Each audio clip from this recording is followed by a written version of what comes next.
consider our terms of reference. I don't know that we can take it any further, but really my question is, even if you are correct in your position that when he testified here, he should have confessed his previous sin of covering up, as you say. Yes. I'm still left with the question, okay, what difference does it make to, he has spoken up. We are investigating exactly that as a commission, whether indeed there's been political interference. Does it really make a difference that, and if so, what difference does it make to how we deal with that allegation of his, that when he sat there and testified, he didn't testify to his previous crime of colluding in the similar decision making that he's now complaining about? Well, except, Commissioner, it's my evidence that not only was he previously involved in that conduct, but for 8 years he covered it up. For 8 whole years. And it only came out when he made his statement at the Zondo Commission. And when he made his statement at the Zondo Commission, he did not go into the nitty-gritty of what actually took place. He gave a version of events, and I obviously have no first-hand knowledge as to whether or not the then Minister of Police in 2024 or 2025 did engage in executive overreach. I have no knowledge of that. It's not something I've been involved in. But if a person is going to become a whistleblower, surely that whistleblower is going to say, by the way, the reason I'm whistleblowing is because I was involved in this conduct 14 years ago and I saw the effect of it. Thank you. Thank you. Thank you, Commissioner Baloyi. If I understand your summaries of both General Mkhwanazi's affidavit before the Zondo Commission and the Freedom Under Law application, that application was brought in 2 parts: the interim relief in Part A, and the main relief, the review in Part B. General Mkhwanazi deposed to the affidavit in Part A, and I think you make the point in your statement that by the time Part B came around, General Piega was deposing to that affidavit. So when you charge General Mkhwanazi of failure to disclose, that he would be required to do in Part B, when by then he had already been transferred or to another department and General Piega had taken his position. Do I understand you correctly? Then I would point the commissioners at page 25, paragraph 1.7.9 and 1.7.10, which I would like to read out. Okay. This is my testimony. Accordingly, even after he was fully aware of the contents of General Piega's affidavits in the Freedom Under Law proceedings, General Mkhwanazi continued to cover up the illegal instruction he'd been given by Minister Mthethwa and the political interference of both Minister Mthethwa and President Zuma in decisions that he ought to have been able to take, free of any political interference. He could have, at that time, and indeed should have, approached the court with the truth. He failed to do so. He only finally came partly clean when he was interviewed by the investigators at the State Capture Commission, led by Justice Zondo.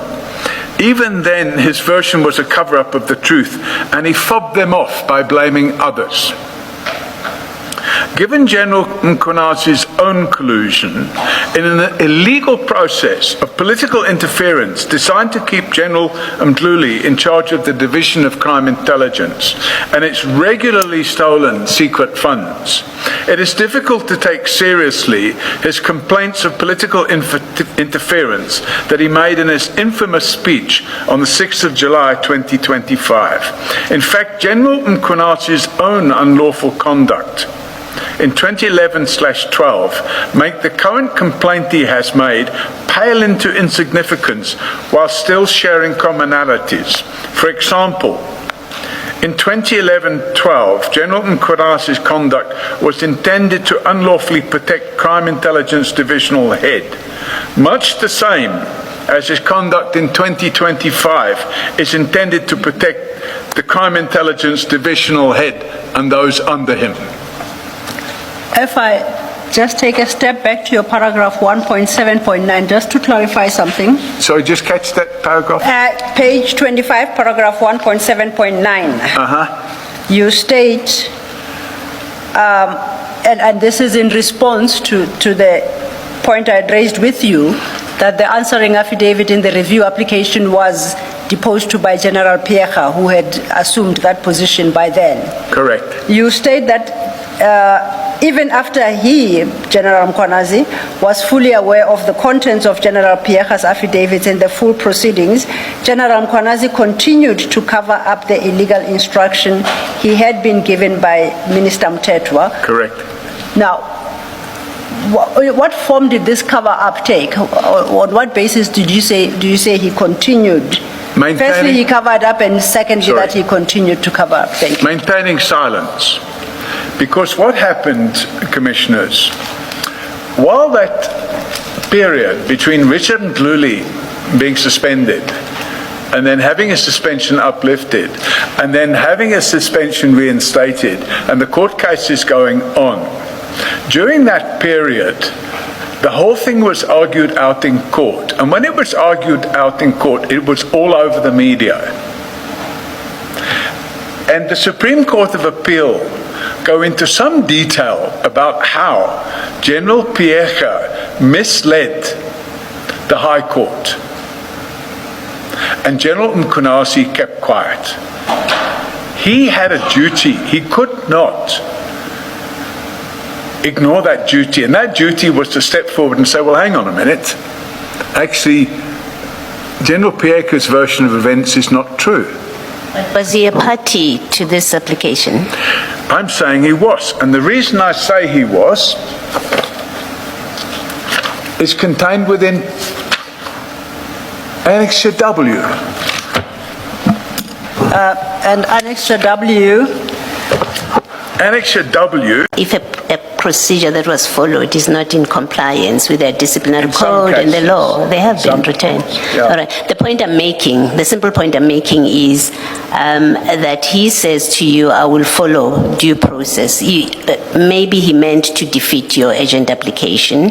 I don't know about that. I'm looking at the letter and especially your response to it, and I don't understand what would have angered you that much that you speak the way you do in your response to him, including telling him that you will take him down. You've taken 2 commissioners previously down and you will get him removed. I'm trying to make sense of that kind of response to this letter. Yeah. But I've heard you. Thank you. Thank you, Chair. Just a quick one, Mr. O'Sullivan. We don't have to go there. I can read it for you. I take it that you are aware that during his testimony on the 17th of September,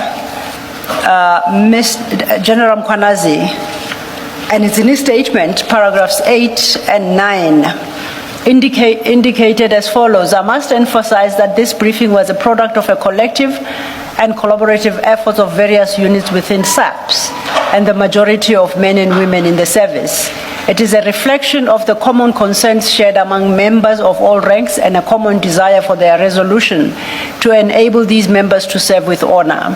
At paragraph 9, he says, in Presenting the information I shared with the public, I acted both as a member of this collective and the person designated to deliver this collective message. You recall that? Now you hear that. I can't remember. Okay, but you've heard what I've just read out to you. I've heard what you just said, yes. Now I turn then to page 28, paragraph 1.8.9. My question really, I'm trying to understand what your challenge is at 1.8.9 in the context of what I have just read. You state that in your submission to the ad hoc committee, which was ignored by them, you pointed out that the PowerPoint presentation used by Mkhwanazi had metadata which showed it had been created on a SAPS computer, which is emphasis not Mkhwanazi's computer. It would be wise for the Commission to establish the use of the said computer and who typed and where they typed the presentation to the media. Why must we concern ourselves with that exercise?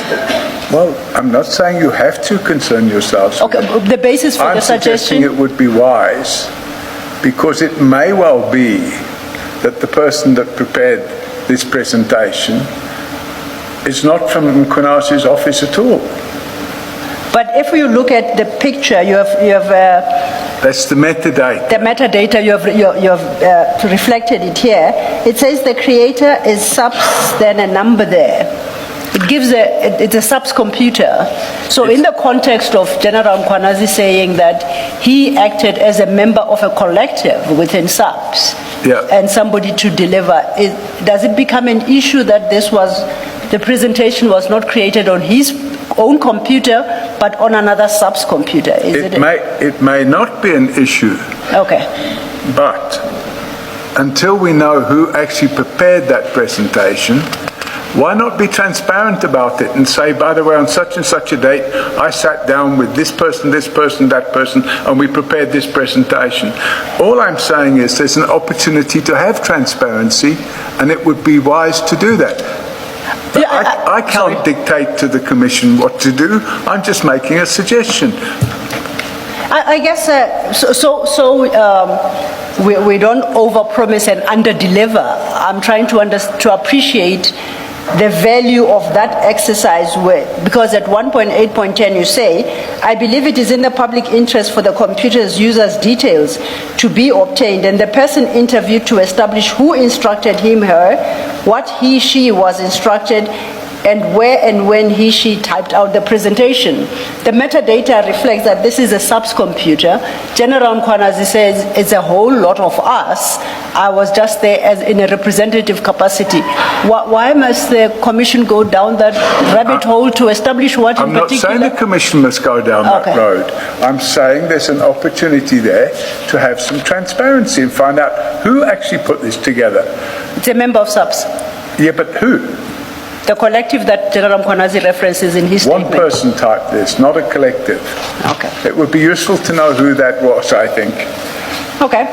Surely, Mr. O'Sullivan, you have something that you would like to establish.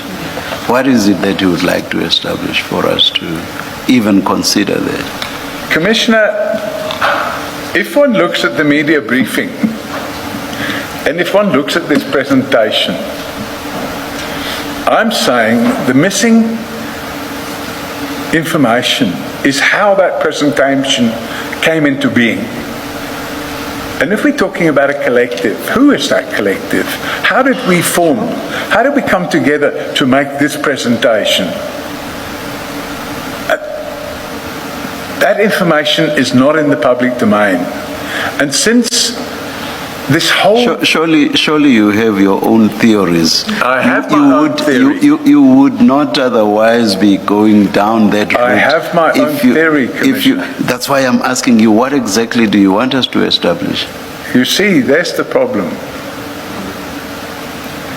I have my theory,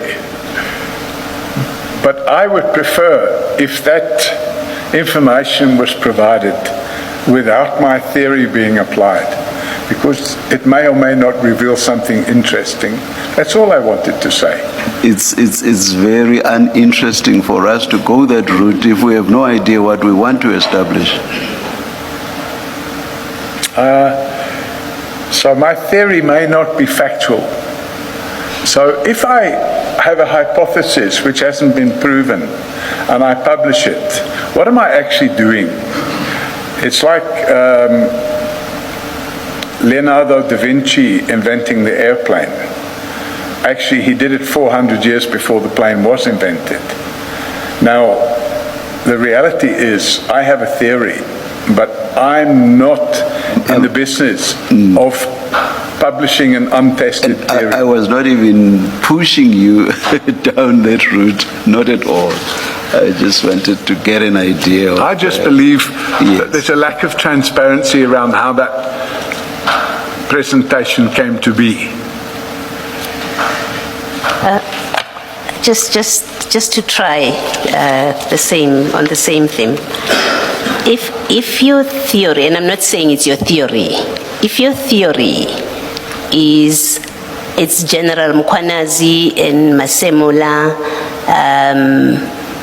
and let's say Dimpane, I'm just giving you names randomly, what difference does it make to this which you say we should find out? So you can pick any names and say to us that because what it will reveal is A, B, C, D. It's again trying to understand what really is your issue about this. Let us say that when I ask this question, it links to a previous question I made about keeping an open mind, about the motive to this media conference, because we have to believe that the motive, according to General Mkhwanazi, was that, these are the issues and we want to get it out there and I'm going to become a whistleblower and I'm going to fight for my country and I'll die if I have to and what. Very emotional. And I'm surrounded by people with machine guns and balaclavas and whatnot. And I just believe that there could have been other ways of getting the same amount of attention on this matter without necessarily having this whole media briefing and having all the staff, by the way, from the provincial office there. All those people were sitting there on a Sunday afternoon. And by the way, who would have ever thought that I would receive a copy of that PowerPoint presentation? I didn't even know the media briefing was going on until a journalist phoned me and said, this guy's talking about you after the media. I said, what? Who? Which guy? And he told me. And I said, well, what media briefing? Do you have a copy of it? And he sent it to me. So not realizing I could now check, which I do with a forensic tool, I'm able to pull the metadata from that. And I thought, ooh, that's interesting. Now, I'm just saying there's a lack of transparency here, and that transparency may help show the motive behind this whole process that took place. Because it wasn't just a media briefing, it was a lot more than a media briefing. And I just think that whole thing needs to be opened up a little bit. And it's not part of your terms of reference, but I do believe that somewhere along the way it may come out, okay, this is what happened, this is what caused it, and these are the people that were involved.